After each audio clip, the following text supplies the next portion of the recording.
প্রত্যেক বছরের ডিসেম্বর মাসটা আমার সবথেকে বেশি পছন্দের।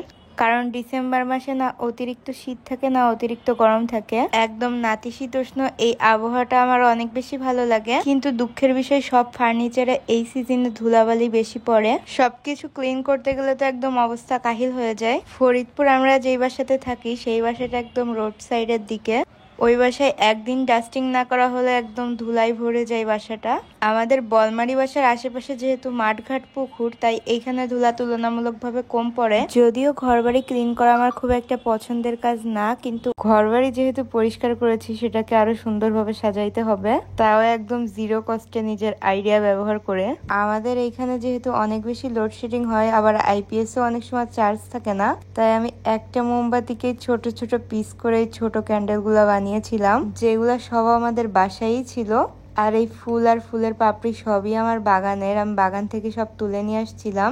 আমাদের পুরাতন বাসার গোলাপ বাগানে অনেক গোলাপ হয়, প্রত্যেক দিনই ফুলের অনেক পাপড়ি ঝরে, সেই পাপড়িগুলো আমি নিয়ে এসেছিলাম।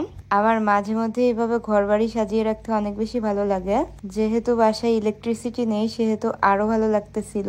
যেহেতু বাসাটা ফুল আর ক্যান্ডেল দিয়ে আমি সুন্দরভাবে সাজিয়েছিলাম, বাসায় যে কোনো প্রকার ইলেকট্রিসিটি নেই এটাও আমার ফিল হচ্ছিল না। আমি আর আমার ছোট ভাই মিলে ডিসাইড করেছিলাম এখন আমরা ক্যান্ডেল লাইট পার্টি করব। যেহেতু আমাদের দুইজনেরই পছন্দের কার্টুন ডোরিমন, তাই আমরা ডোরিমন দেখব, যেগুলো আগেই ডাউনলোড করে রেখে দিয়েছিল।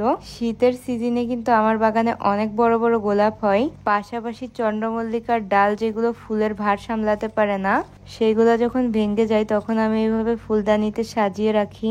আর এটা ফুলদানিতে অনেকদিন পর্যন্ত ভালো থাকে।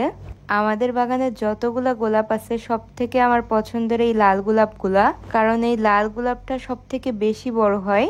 অন্য অন্য গোলাপগুলোও বড় হয়, কিন্তু এই লাল গোলাপটা আরো বেশি পরিমাণে দেয়, এই কারণে আমার বেশি পছন্দের। আর এই লাল গোলাপগুলা কিন্তু অনেকদিন আমাদের গাছে থাকে, তারপরে যখন পাপড়িগুলো ঝরে যাওয়ার টাইম হয় আমরা তখন এই ফুলের ডালগুলো ছেটে দিই, এতে করে গাছ আমাদের আরো নতুন ফুল দেয়। আর এই চন্দ্রমল্লিকা ফুলের একটা ভালো বৈশিষ্ট্য হচ্ছে এরা সহজেই মারা যায় না, প্রায় 20-25 দিন এমন ফ্রেশ ভাবে ফুলগুলা থাকবে।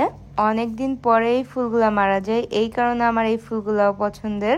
আমাদের প্রত্যেকটা চন্দ্রমল্লিকা গাছে বিশাল পরিমাণে ফুল ধরে, আর গাছের ডালগুলো অনেক নরম, তাই ফুলের ভার সামলাতে পারে না।